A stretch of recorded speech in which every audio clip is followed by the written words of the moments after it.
ridha setelah ketentuan takdir yang Engkau berikan. Wa as'aluka ridha ba'dal qada. Ketika hati kita ikhlas menerima semua ketentuan Allah Subhanahu wa taala kepada kita, ketika kita sakit kita ridha, Ketika kita ditimpa musibah kita pun ridha, dan kita berharap pahala di sisi Allah Subhanahu wa taala, dan kita senantiasa memohon keridhaannya. di saat itulah Allah akan berikan kepada kita berbagai macam kenikmatan. Kenikmatan itu berupa dada yang lapang. Kenikmatan itu berupa kesabaran menghadapi ujian dan cobaan. Kita menjadi hamba-hamba yang tegar.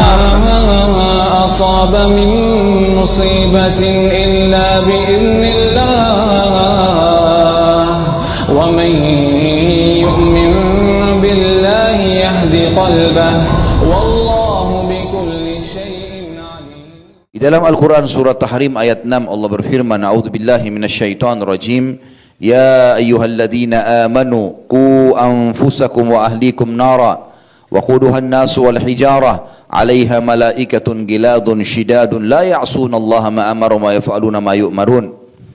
Hai orang-orang yang beriman. Berarti orang selain beriman mungkin tidak tersentuh dengan ayat ini, karena Allah memang mengajak orang yang sudah yakin tentang keberadaan Allah.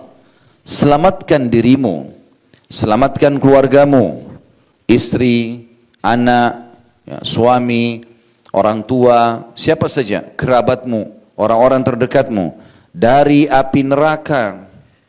Kenapa ya Allah kami harus selamatkan dari api neraka? Memang ada apa dengan neraka? Allah bilang yang bahan bakarnya dari manusia dan batu. Kenapa manusia dan batu? Apa sebabnya di sini? Kenapa Allah sebutkan ini teman-teman? Selain memang Allah jadikan mereka sebagai pembakar atau batu bakarnya ya, atau kayu bakarnya api neraka. Kalau batu, kalau dibakar teman-teman sekalian, dia akan menyimpan panas itu. Sampai beberapa hari pun bisa menyimpan panas. Dan dia sangat efektif untuk digunakan, batu panas. Dan batu ini elemen yang bisa menyatu dengan udara. Kalau udaranya dingin dia akan dingin, kalau panas ya panas. Dan batu ini kalau sudah sampai pada puncak panas tertentu dia akan meletup-letup, meledak dan mengeluarkan serpian-serpian kecil. Begitu juga sama dengan manusia. Manusia itu kalau dijadikan dibakar, maka ada anggota tubuhnya yang mengeluarkan letupan-letupan. Kata ulama tafsir, Allah menyebutkan yang bahan bakar dari manusia dan batu, maksudnya kalian akan merasa ngeri melihat itu. Ini saja sudah siksaan. Belum kalau kita dikena dengan apinya. Allah mengatakan ditambah lagi penjaga-penjaganya. Malaikat-malaikat yang kasar, keras, tidak durhaka kepada Allah apa yang diperintahkan, dan selalu patuh dan melaksanakan apa yang dititahkan. Makna di sini kata ulama tafsir, kasar dan keras adalah tidak ada negosiasi. Allah bilang potong-potong, Allah bilang bakar-bakar, tidak ada lagi negosiasi sama para malaikat ini. Ini ayat menjelaskan tentang bahayanya api neraka. Di dalam ayat lain juga Allah Subhanahu wa taala mengingatkan kepada kita dalam surah Al-Furqan ayat 65 sampai 66. A'udzu billahi minasyaitonir rajim walladzina yaquluna rabbana shrif 'anna 'adzab jahannam inna 'adzabaha kana garama innaha sa'at mustaqarra wa muqama.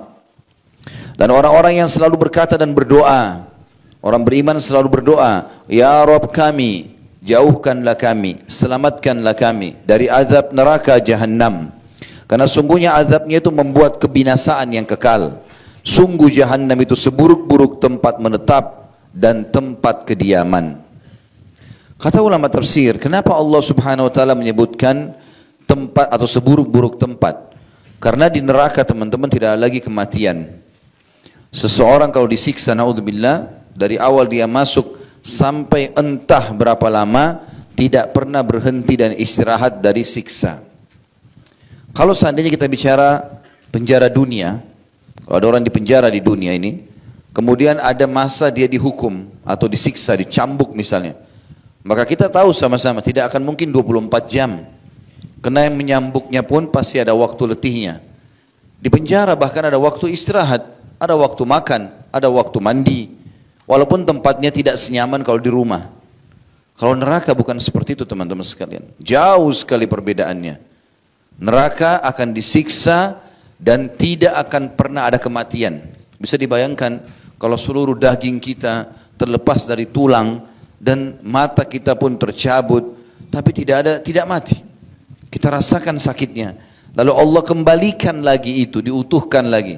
Sampai Allahu a'lam berapa lama. Kalau 3 golongan, orang kafir, musyrik, dan orang munafik kekal abadi selamanya. Orang muslim, mukmin yang asi, bermaksiat, tidak sempat taubat selama di dunia, maka akan disiksa sesuai dengan kadar dosanya. Itu pun Allahu a'lam berapa lama. Hanya Allah yang mengetahui berapa lama dia disiksa. Andai saja kita merenungi satu hari waktu akhirat sebagaimana Allah sebutkan dalam Al-Quran, A'udzu billahi minasyaitonir rajim, yauma inda rabbika ka'alfi sanatin mimma ta'uddun. Satu hari di sisi Allah di akhirat nanti sama dengan 1000 tahun waktu kalian di dunia. Andai saja kita na'udzubillah terjadwalkan atau seseorang terjadwalkan masuk neraka satu hari waktu akhirat, maka sama 1000 tahun disiksa non-stop 24 jam. Setengah hari saja 500 tahun. Maka ini waktu yang sangat luar biasa. Bagaimana dengan orang yang disiksa sekian ribu tahun waktu akhirat atau abadi selamanya?